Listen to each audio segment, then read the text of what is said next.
ವರ್ಷಕ್ಕೆ ಕರ್ನಾಟಕ ಸರ್ಕಾರ ಸುದ್ದಿ ಆಗ್ತಾನೆ ಬರ್ತಿದೆ. ಆದ್ರೆ ಈಗಿನ ವಿಚಾರವನ್ನ ನಾವು ಕೇಳೋದಾದ್ರೆ ಇಡೀ ದೇಶಾದ್ಯಂತ ಒಂದು ಕೋಲಾಹಲನೆ ಎಬ್ಸಿದೆ. ಕರ್ನಾಟಕದಲ್ಲಿ ವರ್ಕ್ ಮಾಡ್ತಾ ಇರುವಂತಹ ಐಟಿ ಸೆಕ್ಟರ್ನ ಕೆಲಸಗಾರರು ಅಥವಾ ಟೆಕ್ಕಿಗಳು ಪ್ರತಿದಿನ 14 ಗಂಟೆಗಳ ಕಾಲ ದುಡಿಬೇಕು. ಅಂದ್ರೆ ವಾರಕ್ಕೆ 70 ಅವರ್ ಅವರು ಕೆಲಸವನ್ನ ಮಾಡಬೇಕು ಅನ್ನೋ ಒಂದು ಲಾ ಅನ್ನ ನಾವು ತರಬೇಕು ಅಂತ ಮಾತುಕತೆ ನಡೀತಿದೆ. ಇದು ಎಷ್ಟು ಅಮಾನವೀಯವಾದಂತಹದ್ದು. ಈಗಾಗಲೇ Karnataka one of the top 5th place ಅನ್ನ ಪಡ್ಕೊಂಡಿದೆ. ಯಾವ್ದ್ರಲ್ಲಿ ಅಂತ ಕೇಳೋದಾದ್ರೆ ಸೂಸೈಡಲ್ ರೇಟ್ ಇನ್ಕ್ರೀಸ್ ಆಗಿರೋದ್ರಲ್ಲಿ.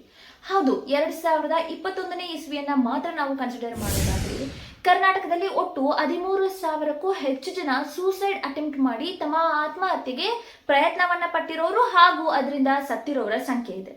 ಇನ್ನು ಇದು 2024ರಲ್ಲಿ ಎಷ್ಟು ಮಟ್ಟಿಗೆ ಏರಿಕೆ ಆಗಿರಬಹುದು.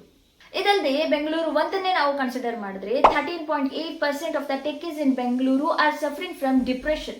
ಅಂದ್ರೆ ಯಾವ್ದಾದ್ರು ಒಂದು ರೀತಿಯಾದಂತಹ ಮೆಂಟಲ್ ಡಿಸಾರ್ಡರ್ ಗಳಿಂದ ಅವರು ಬಳಲ್ತಾ ಇದ್ದಾರೆ. ಇದಕ್ಕೆಲ್ಲ ಕಾರಣ ಅವ್ರು ಮಾಡ್ತಾ ಇರುವಂತಹ ಅತಿ ಹೆಚ್ಚು ಅವರ್ಗಳ ಕಾಲ ವರ್ಕ್ ಅಂತ ಹೇಳಲಾಗತ್ತೆ.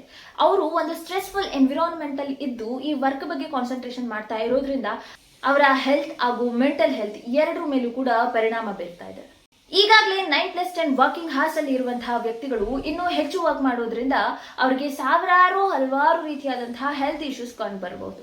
ಇದರಲ್ಲಿ ಪ್ರಮುಖವಾಗಿ ಟೈಪ್ 2 ಡಯಾಬಿಟಿಸ್ ಹಾಗೂ ಹಾರ್ಟ್ ಅಟ್ಯಾಕ್, ಇದರ ಜೊತೆಗೆ back pain, muscle loss, poor posture, infertility, lack of sleep, ಹೀಗೆ ಹಲವಾರು ಫಿಸಿಕಲ್ ಹೆಲ್ತ್ ಇಶ್ಯೂಸ್ ನ ಜೊತೆಗೆ ಸ್ಟ್ರೆಸ್ ಹಾಗೂ ಡಿಪ್ರೆಷನ್ ಅಂತಹ ಹಲವಾರು ಮೆಂಟಲ್ ಡಿಸಾರ್ಡರ್ಸ್ ಕೂಡ ಬರಬಹುದು. ಆಂಗ್ಸೈಟಿ ಕೂಡ ಕಾಸ್ ಆಗಬಹುದು.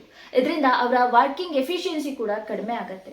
ಇಷ್ಟೆಲ್ಲಾ ವಿಚಾರಗಳನ್ನ ಪರಿಗಣಿಸದೆ ರಾಜ್ಯ ಸರ್ಕಾರ ಕೇವಲ ಐಟಿ ಕಂಪನಿಯ ಓನರ್ಗಳು, ಸಿಇಒಗಳ ಮಾತಿಗೆ ಮಣಿದು ಈ ಒಂದು ಲಾ ಅನ್ನ ಮಾಡ್ತೀನಿ ಅಂತ ಹೇಳಿರೋದು ಎಷ್ಟು ಅಮಾನವೀಯವಾದಂತಹದ್ದು.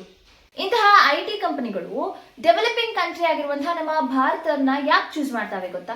Rather than USA, England, Japan ಆ ರೀತಿಯಾದಂತಹ ಡೆವಲಪ್ಡ್ ಕಂಟ್ರಿ ಬದಲು. ಯಾಕಂದ್ರೆ ಅಲ್ಲಿಯ ವರ್ಕರ್ಸ್ ಲಾ ವೇಜ್ ತುಂಬಾ ಸ್ಟ್ರಿಕ್ಟ್ ಆಗಿರುತ್ತೆ.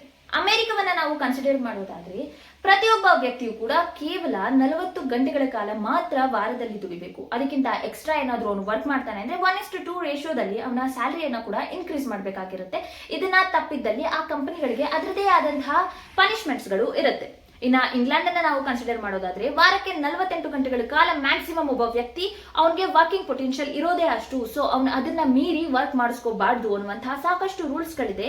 ಇದರ ಜೊತೆಗೆ ನಾವು ಗ್ರೂಪ್ ಸಿ, ಗ್ರೂಪ್ ಡಿ ವರ್ಕರ್ಸ್ಗೂ ಕೂಡ ಅವರು USA ಅಥವಾ ಇಂಗ್ಲೆಂಡ್ ಗಳಲ್ಲಿ ಕೆಲಸ ಮಾಡ್ತಾ ಇದ್ರೆ $50,000 ಟು ಮಿಡ್ ಸೀನಿಯರ್ ಲೆವೆಲ್ ಅವರಿಗೆ $80,000 ಪರ್ ಆನಮ್ ಅಷ್ಟು ಸ್ಯಾಲರಿಯನ್ನ ಪೇ ಮಾಡಬೇಕಾಗತ್ತೆ.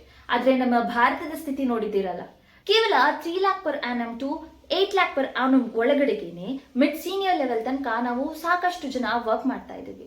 ಇದರಿಂದ ಅವರು ಕೇವಲ ಒಬ್ಬ ವ್ಯಕ್ತಿಗೆ 4,000 ಇಂದ 8,000 ಅಷ್ಟು $ನ ಪರ್ ಆನಮ್ ಇನ್ವೆಸ್ಟ್ ಮಾಡಬೇಕಾಗಿರುತ್ತೆ. ಇದರಿಂದ ಅವ್ರಿಗೆ ಕಾಸ್ಟ್ ಆಫ್ ಇನ್ವೆಸ್ಟ್ಮೆಂಟ್ ಕೂಡ ಕಡಿಮೆ ಆಗುತ್ತೆ ಹಾಗೂ ಫೋರ್ಸ್ ಆಫ್ ವರ್ಕ್ ಕೂಡ ಜಾಸ್ತಿ ಸಿಕ್ಕತ್ತೆ. ಇಷ್ಟೆಲ್ಲ ಲಾಭವನ್ನ ಪಡ್ಕೊಂತಾ ಇರುವಂತಹ ಐಟಿ ಕಂಪನಿಗಳು ತಮ್ಮ ಅತಿರೇಕವನ್ನ ಮೀರಿ ಈಗ 14 ಅವರ್ ವರ್ಕ್ ಮಾಡಬೇಕು ಅನ್ನೋ ಒಂದು ಅಮಾನುಷವಾದಂತಹ ಲಾ ಅನ್ನ ಹೇರಲಿಕ್ಕೆ ಶುರು ಮಾಡಿದ್ದಾರೆ.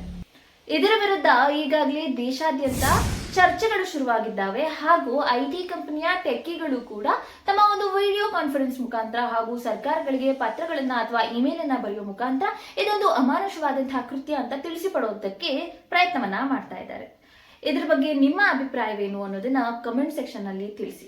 ಧನ್ಯವಾದ.